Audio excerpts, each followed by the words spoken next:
ስርዓታት ኢትዮጵያ ጉዳይ ቀይሕ ባህርን ዓሰብን ናብ ዘልዕልሉ እዋን ካብ ውሽጣዊ ጉዳያቶም ከብሊሎም ኣፍ ደገ ባሕርን ወደውን ክዕቅብሎ ጅምሩሉ ወቅቲ ዝፋን ስልጣኖም ክቅንጠጥን ናብ ውድቀቶም ከም ቁልቁል እዮም ዝረኣዩ ኣብ ዘመናዊ ታሪክ ቅድሚ 75 ዓመታት ውዲት ፌደሬሽን ኤርትራ ምስ ኢትዮጵያ ብባርኮት ኣሜሪካ ገማግም ቀይሕ ባህሪ ክርኢ ዝኻለ ስርዓት ሃይለ ስላሴ ንፌደሬሽን ናብ ጎወጥ ኣሰጋጊርዎ ስርዓት ደርጊ እውን ንጉድለት ሃይለ ስላሴ ክእርመየን ቀደም እኳዳቶም ምግርዛው በፂሑ ዝነበረ ሳውራ ኤርትራ ብሓይሊ ክቁልብሶ እዩ ተራእዩ ኤርትራ መሬታ እምበር ህዝባ የድልያን ዝብል መፈከር መሊሱ ድማ ሓዲስዎ ከም ዝበለን ህዝቡ ካብ መሬት ነፂሉ ዘርኢ መላኻኽታ እሞ ከዓ መሬት ህይወቱ ምዃኑ ዝኣምን ህዝቢ ከይተረድኦ ነቲ ተቃውሞ መሊሱ የጓሂርዎ ንውድቀቱ ድማ ኣብ 1991 ክውን ገይርዎ እቲ ኣብ 1998 ክሳብ 2000 ዓመተ ምህረት ብስም ደማዊ ምስ ዝተኻየደ ኩናት እቲ ኤርትራ እውን ካብዚ ዕላማ ዝተፈለየ ነበረ ብቐጥታ ይኹን ብተዘዋዋሪ ብተደጋጋሚ ኣብ መራሕትን ኣዘዝትን ሰራዊት ኢትዮጵያ ናይ ቁጠባን ጂኦፖለቲካዊ ኩናት ምንባሩ ተደጋጊሙ ተዘሪቡ እዩ ኣብ መሪሕነት ዘይምርዳእ ፈጢሩ እውን ኣብ መወዳእታት ንውድቀት ኢህአደግ ድማ ክትኢሉ ኣብዚ ሰዓት ኣብ ኢትዮጵያ ኣብ ስልጣን ዘሎ ስርዓት ብልጽግና እውን ካብ ቅድሚ 5 ዓመት ጀሚሩ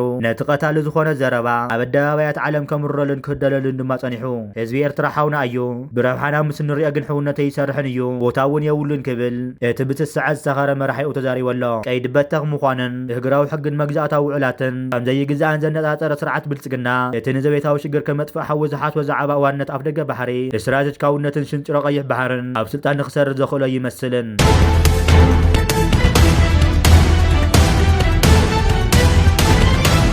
بخالي زيننا دما أبيكا بمكينة تساقل سبات الناس حقو بتا مكينة نتشعات التريل زنور ريتار رقيت من نحلفو ناز الجملة وهلكي تعزو النول دما يتنبلو نتا خاميرا حيزوا زنور وتادر نتا خاميرا ناقول نتم مسؤول زنورون أرمانا يدعم مسل عزر وتادر وخدان زتقدنون بمزار الناس حقو كلهم بخمس خموتي يوم ناولا دما يسمع وزن وتادرات بزتفصم الجملة وقتلتي يوم يسحقون زل تنبلو النيرم تتاوقت سوا مسالات وسودان كتما الفاشر قاتلهم كخانو خمس خلو سقاتهم قلت سانيهم يوم بيتفرد على ما وقبن ICC بساني وزوت مجلس عطقات دعم مساري يوان كناتن جبنان تراو سواونتن فاطمه من تخينا يمرمر مهلاو دما غليص الله الفاشر او زوا دارفور تاانكون سراو سودان دجن زنبرت كتمايا نات حد سودان كاكو تشع 23 كاو جمر ابيد سراو سودان يا صنيحه 18 توارب دعم مساري تخيبا دحر مصنح كعا دما 12 معلتات وتحت قوصر تعطق جلد ماتيا كنات حد سودان كاو جمر علم 150 شح سبات كم سقطل دما يقمت كلتيوم تمكنات تصميدم زركو حيلتات كعا يوان كنات فاطمه توهيلا ميكاسو يم بفلاي دما دعم مساري يتبع بالات دعم مساري الفاشر تفصمن زفصم زلن قعنا زي زرغوديو دعم مسارعنا ختمانا استاد كلت عامه ملخوا مسطوا نبرتا زخون اسو اوريت كم زياتهم يدما غيرو كابسات لاي استرخوا سال كم تمالخوتو دما اتم عطوات بحصات تسرح دفعات يوم كردينما اما جمرتا تقمت تخاردنا كورورو نتختما فصم موتو موصن كم زي يلوا خوينو يتختما ملخوا كلا دما دعم مسارع بعثت شعته مسكرم حدا مسكيت بزتفصم متقعتي 78 تلميو سبات كم استقتل خجلص انكلا اب تقمتون بدرن كبيد برات تفصم متقعتي 53 سبات كم استقتل حورات هاغرات دما قاليحو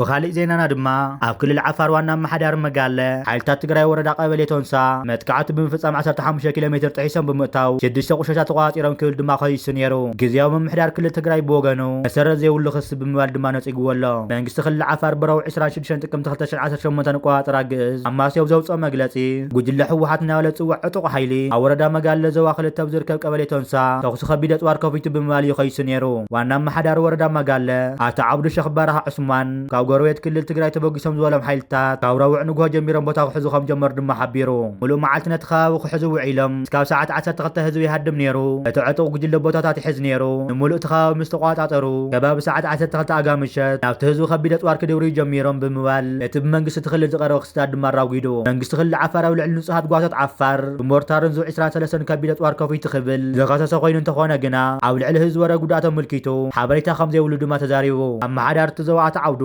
ነበርቲ تخاب بدم تخصصم بيدم كم زهادمون كاب كل تقرأ كينات بمواجو مع برتريا بقلص أفريس خبل دم خاسيسو وزرتهم عتقات كن زي خنو لين خلين بمبال عزيز صافي حزب بهالحيل ناودو بتحيز خمسات ودم ماقمو تقاليسو وردا مقال لمس كل تقرأ بروعة ورداتات عم تداوات تعودوا بمقلات أبتحتتهم عتقات زركا وعدتات تعرفيتو على قبي ماركب ورعي ولا جدار مخانن اتوانا محدار التقيسو علافة وردا خمس ولا نبرتهم كشانا ماخلن عروري سبها لخبابن أو كالي هاتم سهاري ممكم زلو دم قاليسو حزبنا جنا ስለ ዘይሃደአ እንዲ ሰባት ተመዛዊሎም ክብል ከም ዘይኽእል ድማ ተዛሪቡ ሓላፍታ ወረዳው ዝእዋን እዚ ድምፂ ተኹሲ ከም ዘየለኳ ተገለጸ እቲ ዕጡቕ ጉጅለ ንቕድሚት ይግዝግዝ ስለ ዘሎ ተኹሲ ክቕፅል ዝብል ስጋት ከም ዘለዎ ድማ ገሊጹ እቲ ዋና ኣመሓዳሪ ወረዳ ተዓብዱ ብዘይካ ናይቲ ከባቢ ምልሻታት ናብቲ ከባቢ ዝተዋፈረ ዝኾነ ይኹን ክልላዊ ይኹን ፌደራላዊ ሓይሊ ከም ዘየለ እዩ ዝገልጽ መንግስቲ ክልል ዓፋር ኣብቲ ብረውዕ ዘውፅኦ መግለጺ ጉጅለ ሕወሓት ካብ ተግባራት እንተይተዓቂቡ ሕንነት ዜጋትን ክብሪ ህዝቢ ናይ ምሕላው ከምኡውን ካብ ዝኾነ ይኹን ግዳማዊ መጥቃዕትን ነብሱ ናይ ምክልኻል ሓላፍነት ክወስድ ይኽብል ድማ ጠንቂቑ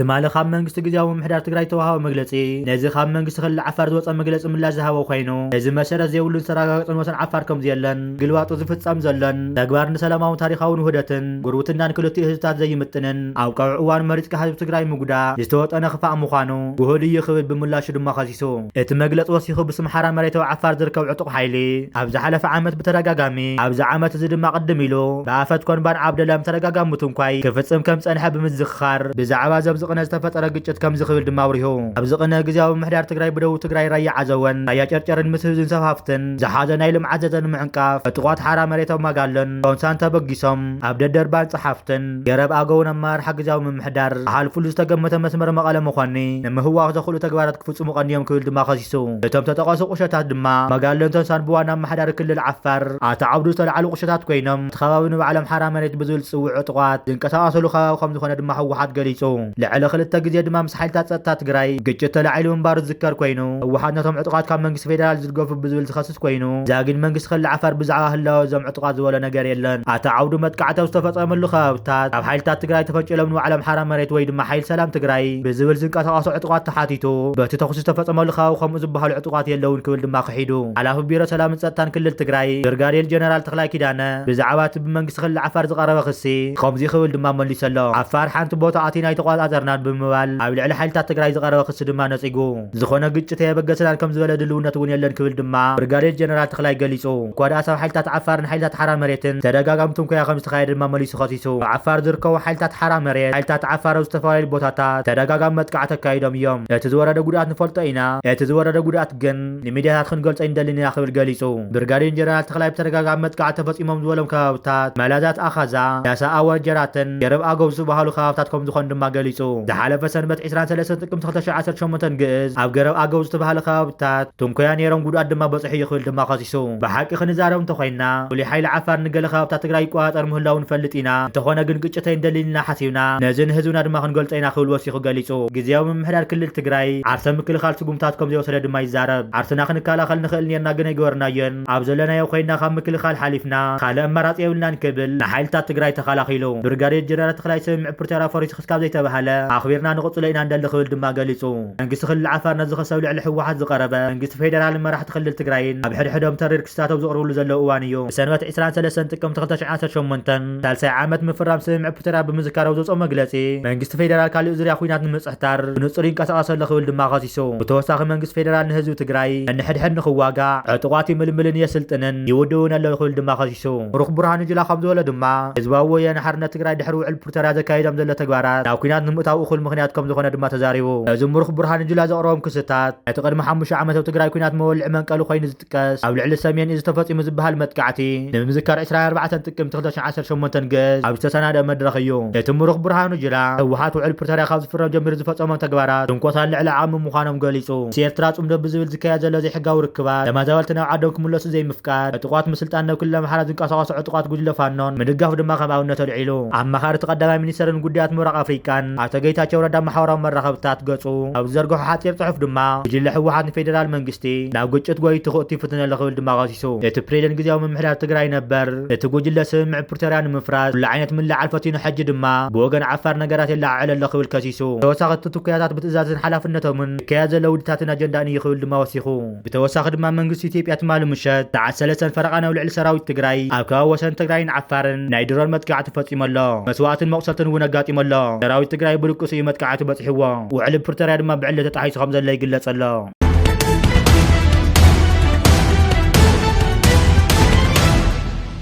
بغالي زينان دما أطوار اللوجستيكن صعينن بوغن لبيان أو دارفور كعطوات زفتنا كالفاي بدرانا سراويت منجس السودان ناو حموخش تغيرن اللوا تسعنت بغتا خاو إمارات أو دعم مسارع دما السلاخيو دعم مسارع أطوار تتوكوستن أتكن سنكد بمنجد ليبيا بحاجز ليبيا وجنرال أفتار فمون بأير بخل أير إثيوبيا خاطموس نحد ما يفلات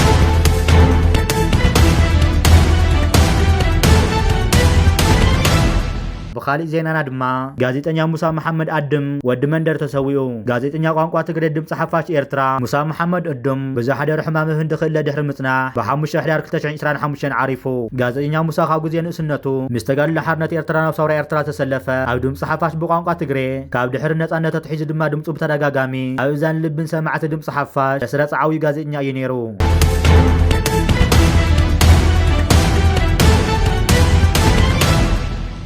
ኣብ ጀርመን ሓደ ብቕትለት 10 ሰባት ገበነኛ ኮይኑ ዝተረኸበ ነርሲ ንሕልፈት ተፈሪዱ ኣኽበርቲ ሕጊ ከም ዝበሎ 2023 ክሳብ 2024 ኣብ ዝነበረ እዋን ዓቕቲ ስራሕ ንምጉዳለቶም ዝኣልዮም ዝነበረ ዕድመ ዝደፍኡ ሕሙማን ዘይደልይዎ ፈውሲ ቃንዛን መደንዘዝን ይወግኦም ከም ዝነበረ ድማ ተገሊጹ እቲ ስሙ ዘይተገለጸ ገበነኛ ንኻልኦት 27 ሰባት ብተመሳሳሊ ኣገባብ ዝቐትሎም ፈቲኑ ዝብል ክስ ድማ ቀሪቡሉ ነይሩ እዩ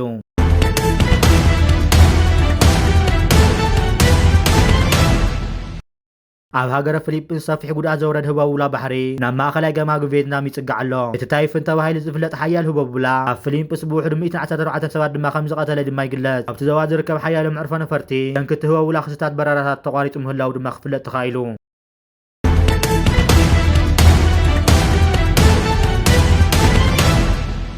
ጉጅለ ሓማስ ትጅሆ ሒዝዎ ፀንሐ ስካርየን ኣፍሪቃዊ ተምሃራይ ከም ዝርከቦ እስራኤል ኣፍሊጣ ወዲ 20 ሓመድ ታንዛንያዊ ሞላል ትምህርቱ ምስ ወደ ተመክሮ ንምቕሳም ኣብ ሓደ ደቡባዊ እስራኤል ዝርከብ ሕርሻ እናሓረሰን ከሎ እዮም መጥቃዕ 7 ጥቅምቲ 2023 ተቐቲሉ ረይሱ ብዕጡቃት ሓማስ ድማ ናብ ቀጣ ተወሲዱ ኣጊድ መሰረት ስምምዕ ምቁራጽ ተኽሲ ኩሎም ግዳያት ጅሆ ክልቀቁን ከለዉ ካብቶም ምዉታት ግዳያት 5 እስራኤላውያን ሓደ ታይላንዳዊ ጥራሕ እዮም ዘይተረኸቡ ዘለዉ